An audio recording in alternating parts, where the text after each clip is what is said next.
பத்மநாப சுவாமி கோயில். இந்த பத்மநாப சுவாமி கோயில்ல என்னென்ன ஒரு மர்மங்கள் இருக்கு. ஒரு கருவறைக்கு கீழே 20 அடி பள்ளத்துல, அதாவது நிலத்தடியில பாத்தீங்கன்னா 6 அறைகளை அவர் ரகசிய அறைகளை தோற்றுவித்தார். 6 அறைகளுக்கும் கவர்மெண்ட் வால்ட் அப்படின்னு பேர் வச்சாங்க. 2011ஆம் ஆண்டு ஒவ்வொரு அறையா திறக்கப்படுது. அறை திறந்தாலே அதுல பாத்தீங்கன்னா அடேங்கப்பா இவ்வளோ விஷயம் இருக்காப்பா அப்படின்னு நாட்டையே புரட்டி போட வைத்த சம்பவம் ஒண்ணு நடந்துச்சு. பி வால்ட் திறக்கப்படாதனுடைய மர்மம் என்ன, ஏன் திறக்கப்படல, அந்த கதவுக்குள்ள என்ன இருக்கு?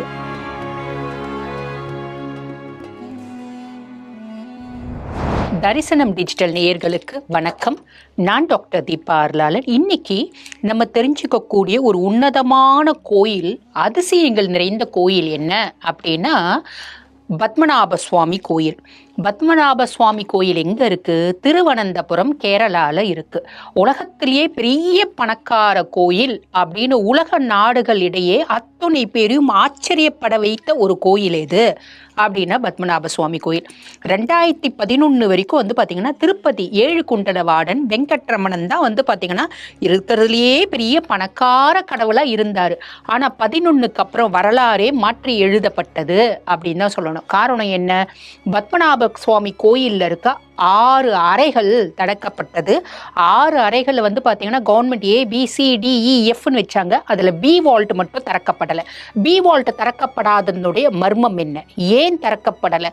அஷ்டமங்கல தேவ பிரசன்னத்துல திறக்க கூடாது அப்படின்றது நிதர்சனமா எத்தனை முறை பிரசன்னம் பார்த்தாலும் அதே பாத்தீங்கன்னா உத்தரவு தான் வந்துச்சு. ஏன் வந்துச்சு? இந்த பத்மநாப சுவாமி கோயில்ல என்னென்ன ஒரு மர்மங்கள் இருக்கு, இதனோட சிற்ப கலைகள் என்ன, எந்த தேவன் எந்த ராஜன் பாத்தீங்கன்னா இந்த கோயிலை கட்டணும், எந்த தேவதையினோட அனுகிரகம் இங்க ஜாஸ்தி இருக்கு, இந்த மாதிரி பல விஷயங்கள் பல புதிர்கள் பாத்தீங்கன்னா இந்த பதிவுல இருக்கு. ஆக வீடியோ ஸ்கிப் பண்ணாம பாருங்க.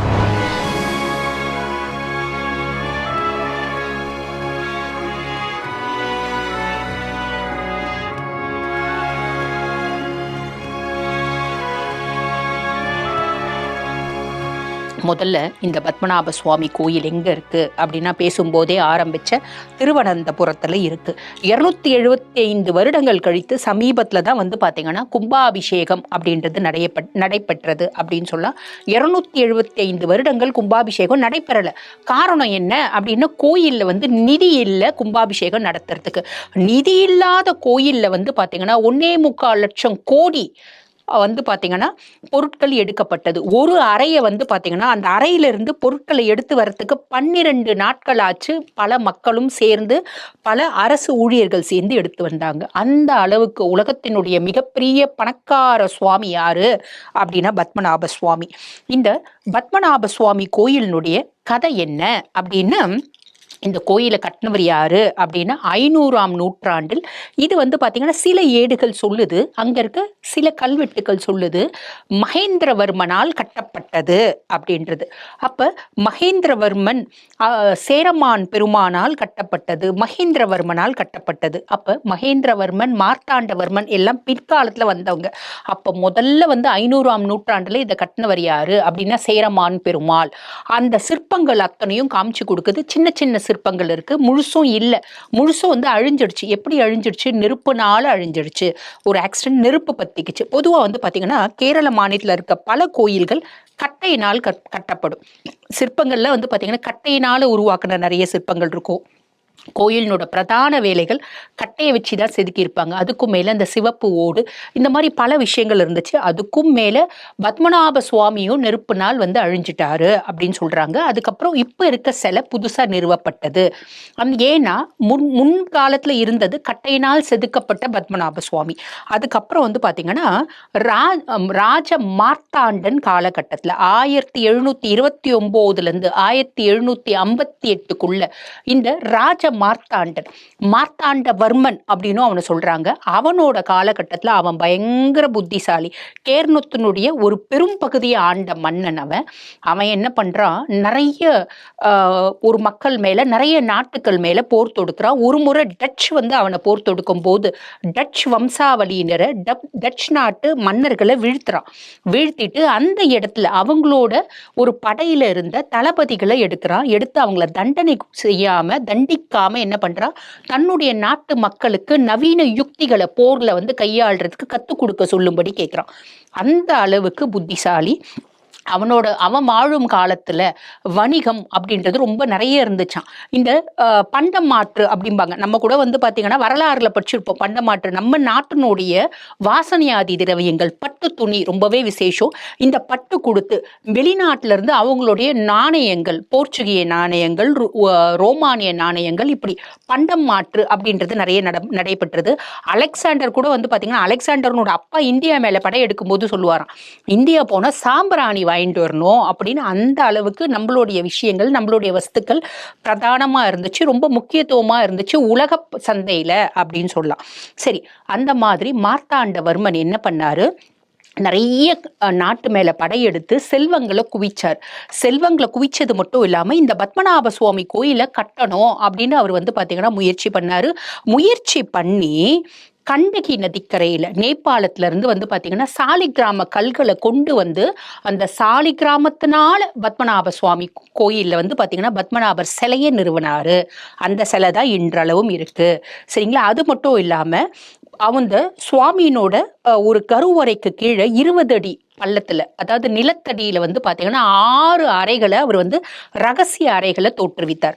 அந்த 6 அறைகள்ல என்ன வச்சிருக்காரு இப்ப வரைக்கும் யாருக்கும் தெரியாது. அதாவது 2011 வரைக்கும் யாருக்கும் தெரியாது அந்த அறையில என்ன இருந்துச்சு அப்படின்னு. அந்த அறைகள் தொடர்ந்து பூட்டப்பட்டிருந்துச்சு பல வருடங்களா அப்படின்னு சொல்லலாம். சரி, அப்படி வாழ்ந்த மார்த்தாண்டவர்மன் என்ன பண்றாரு, அவரோட இறுதி காலகட்டத்துல பொதுவா நமக்கு என்னென்னலாம் சாதிக்கணும்னு தோணுமோ அத்தனையும் சாதிச்சிடும். என்னென்னலாம் பார்க்கணும்னு ஆசைப்பட்ட அத்தனையும் பார்த்த பின்னாடி நம்மளுக்கு என்ன தோணும், அட போதும்பா என்ன வாழ்க்கை இது, நம்ம வந்து பாத்தீங்கன்னா பகவான் கிட்ட சரணாகதி அடைஞ்சிடலாம் அப்படின்னு தோணும். புரியுதுங்களா? நிறைய பேருக்கு அப்படி தோன்றது உண்டு. அந்த மாதிரி மார்த்தாண்டவர்மனுக்கும் தோணி இருக்கு. அதனால என்ன பண்றாரு, பத்மநாப சுவாமிக்கு தாசன் ஆயிட்டாரு, ராஜ்யத்தை விட்டுட்டாரு. இந்த ராஜ்யத்துக்கே மொத்தத்துக்கும் அரசன் யாருன்னா பத்மநாப சுவாமி.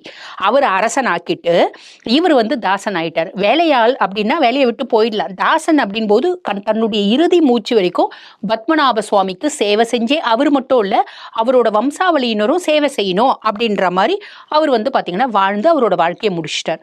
அதுக்கப்புறம் வந்து பாத்தீங்கன்னா அவரோட வாரிசுகள் வராங்க. ராமவர்மன் வராரு. ராமவர்மன் வந்து அந்த கோயிலுக்கான இன்னும் நிறைய விஷயங்களை செய்யறாரு. அப்ப வந்து கோயில்ல வந்து பாத்தீங்கன்னா பூஜைகள் நல்ல தடபுடலா நடைபெறுது, வசதி வாய்ப்பு இருக்கு. அவரோட ராஜ்யத்தை தொடர்றாரு. ஆனா அவரோட மகன் பலராமவர்மன் அப்படின்னு இருக்காரு. அந்த பலராமவர்மனு கிட்ட வந்து பாத்தீங்கன்னா அவர் இளவரசனா இருக்காரு. அவர்கிட்ட நாட்டை கொடுக்கலாம் அப்படின்னு பார்த்தா அவர் பெண் பித்து பிடிச்சு அலையிறாரு. பொம்பளைங்க மேல ஏகப்பட்ட மோகம், அதுக்கும் மேல தீய செயல்களை செய்யறது, நாட்டு மேல பற்று இல்லாம இருக்கிறது, இப்படி நிறைய விஷயம் செய்யறதுனால என்ன பண்றாரு, அவருடைய மனைவி தன்னுடைய மருமகளுக்கு நாட்டையாளும் ஒரு பாக்கியத்தை கொடுக்கிறார். பொதுவா அந்த நாட்டு, அதாவது கேரள மாநிலத்துல வந்து பாத்தீங்கன்னா பெண்களுக்கும் சரி நிகர் அப்படின்றது கொடுத்தாங்க. நம்ம தமிழ்நாட்டிலையும் அந்த மாதிரி ஒரு விஷயம் இருந்துச்சு. இந்தியா முழுவதுமே அந்த காலத்திலையும் பெண்களுக்கு சரிநிகர் சமானம், பெண்களும் ஆண்களுக்கு சலிச்சவங்க அல்ல அப்படின்னு சொல்லிட்டு இறை வழிபாட்டிலையும் கொடுத்ததா நிறைய புராண கதைகள் இருக்கதான் செய்யுது. எல்லா இடத்துலயும் என்னாலும் பல இடத்துல பெண்களுக்கு அப்படின்ற உரிய மரியாதை கொடுத்தாங்க. இன்னொரு இடத்துல வந்து பாத்தீங்கன்னா இன்னும் ஒரு சில இடங்கள்ல பெண்கள் அடிமைகளாவே வச்சாங்க. அப்படியும் இருந்துச்சு, இப்படியும் இருந்துச்சு. அப்ப தன்னோட மருமகளை நாட்டை ஆளணும் அப்படின்னு வந்து செஞ்சாரு. அதே மாதிரி மருமகள் நாட்டை ஆளும் காலகட்டத்துல ஆங்கிலேயர் வரும்போது, பொதுவா ஆங்கிலேயர் எந்த நாட்டுக்கு போனாலும் அந்த நாட்டு மன்னருக்கு 21 குண்டுகள் முழங்க மரியாதை செலுத்தணும் அப்படின்றது விதி இருந்துச்சு. ஆனா பத்மநாப சுவாமிக்கு 21 குண்டுகள் முழங்க மரியாதை செலுத்திட்டு நாட்டுக்குள்ள வந்து ராணியை பார்த்தாங்க. அப்படி ஒரு விஷயமும் இருக்கதான் செஞ்சிச்சு. சரிங்களா?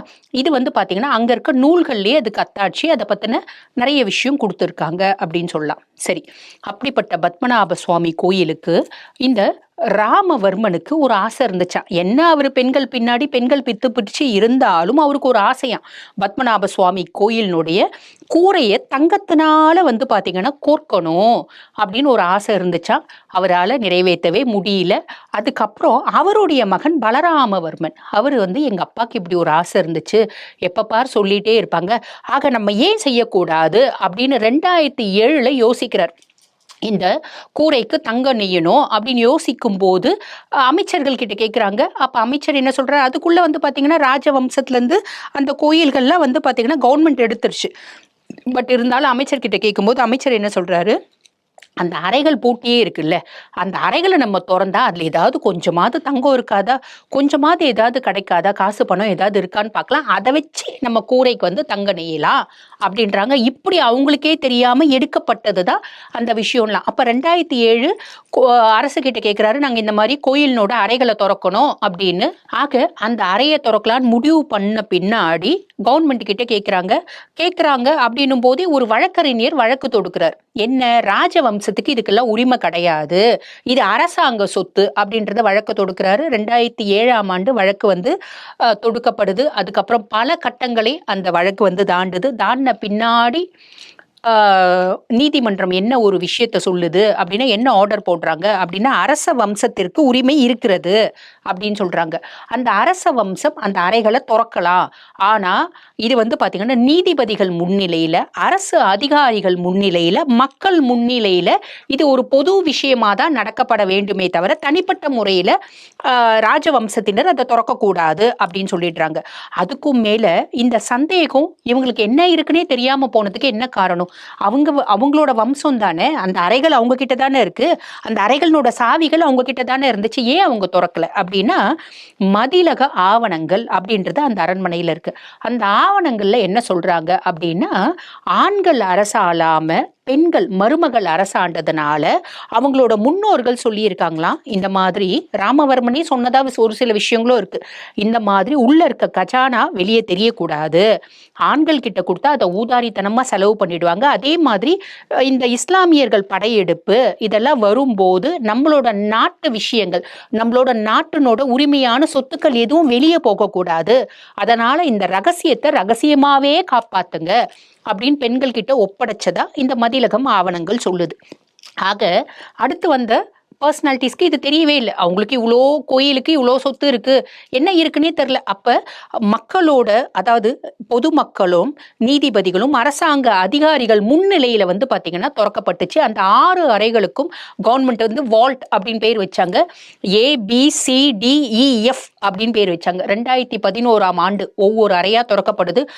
அறை திறந்தாலே அதுல வந்து பாத்தீங்கன்னா, அடேங்கப்பா இவ்வளோ விஷயம் இருக்காப்பா அப்படின்னு நாட்டையே புரட்டி போட வைத்த சம்பவம் ஒண்ணு நடந்துச்சு. அது என்ன அப்படின்னா, பல மூட்டைகள்ல நெல்மணிகள், நெல் எப்படி இருக்கு அதே மாதிரி தங்கம், நெல்மணிகள், தங்கத்தினால் ஆன நெல்மணிகள் பல மூட்டை இருந்துச்சு.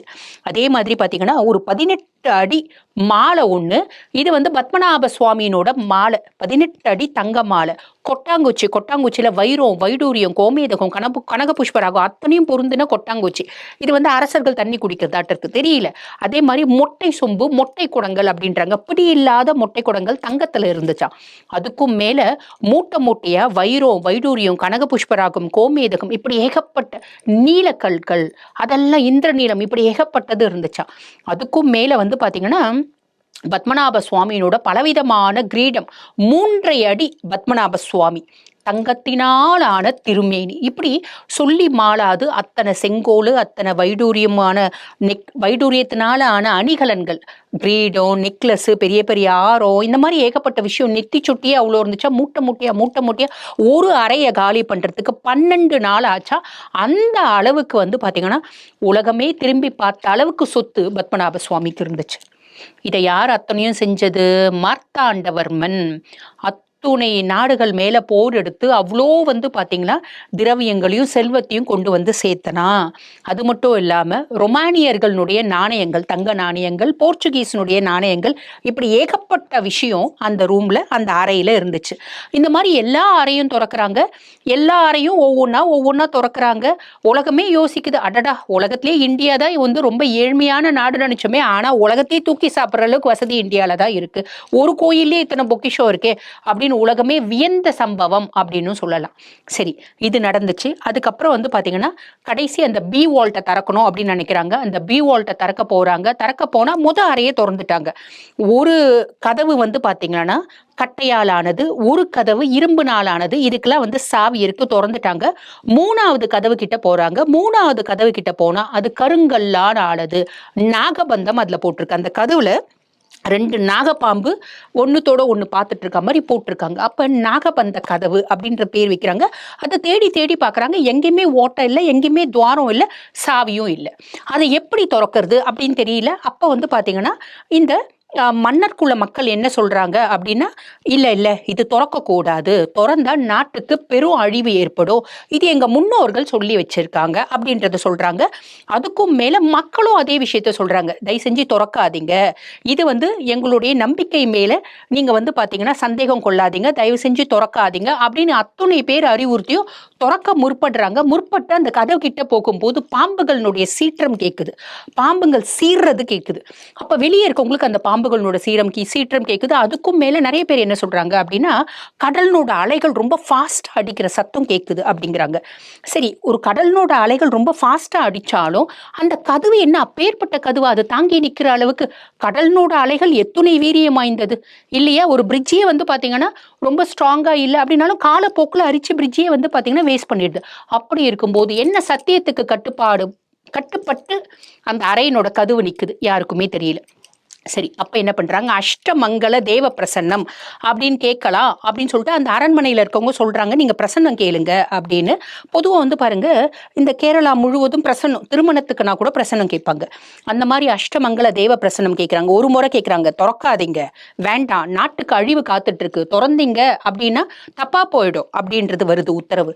2வது முறை கேட்கறாங்க, அதே உத்தரவு வருது, நாடு அழிஞ்சிடும் நீங்க திறந்தீங்களானா அப்படின்னு. 3வது முறை கேட்குது, 3வது முறையும் அதே உத்தரவு.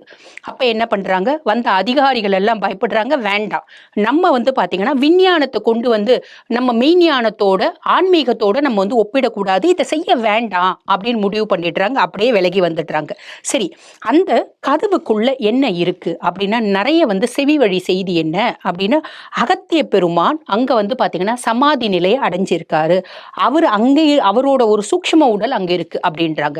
அதே மாதிரி அந்த கதவை திறந்தா கடலினோட ஒரு அலைகள் மொத்தம் நாட்டுக்குள்ள வந்து நாடே முழுசும் உலகத்தையே அழியக்கூடிய நிலைமை இருக்கு, வந்துரும் அப்படிங்கிறாங்க. 3வது என்ன சொல்றாங்க, கல்கி அவதாரம் எடுக்க போறார் பகவான் விஷ்ணு, கல்கி அவதாரம் எடுக்க போறார். அவர் கல்கி அவதாரம் எடுக்கும் போது அதுக்குள்ள அவரால் மட்டும்தான் நுழைய முடியும், அவருக்கு தேவையான அத்துணை விஷயங்களும் அதுக்குள்ள இருக்கு அப்படிங்கிறாங்க.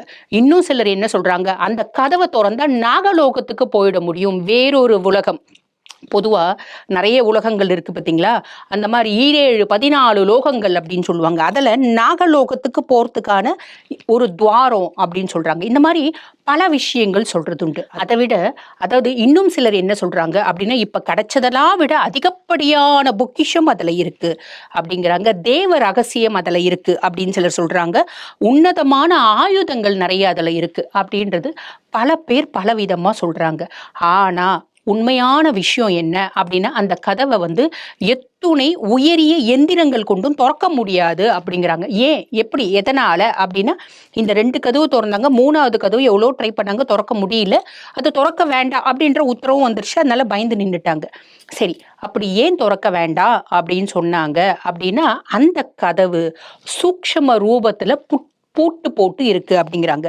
அதாவது சூக்ஷ்ம ரூபத்துல கட்டப்பட்டிருக்கு. அதை எப்படி திறக்கணும் அப்படின்றது வந்து பாத்தீங்கன்னா, மன்னர் குல மக்கள் என்ன சொல்றாங்க அப்படின்னா, மன்னர் வம்சாவளியினர் இது கருட புராணத்துல கருட மந்திரம், அந்த மந்திரத்தை ஒரு சித்த புருஷன் பாராயணம் பண்ணும்போதுதான் அந்த கதவுகள் திறக்கப்படும் அப்படிங்கிறாங்க. மனுஷாலாம் திறந்தா நாடு அழிவை நோக்கி போயிடும் அப்படின்றத நிதர்சனமா சொல்றாங்க. அப்ப நம்ம கவர்மெண்ட்டும் என்ன பண்ணிட்டாங்க, கேரளா கவர்மெண்ட்டும் சரி நாங்க இது செய்யல அப்படின்னு திரும்பி வந்துட்டாங்க.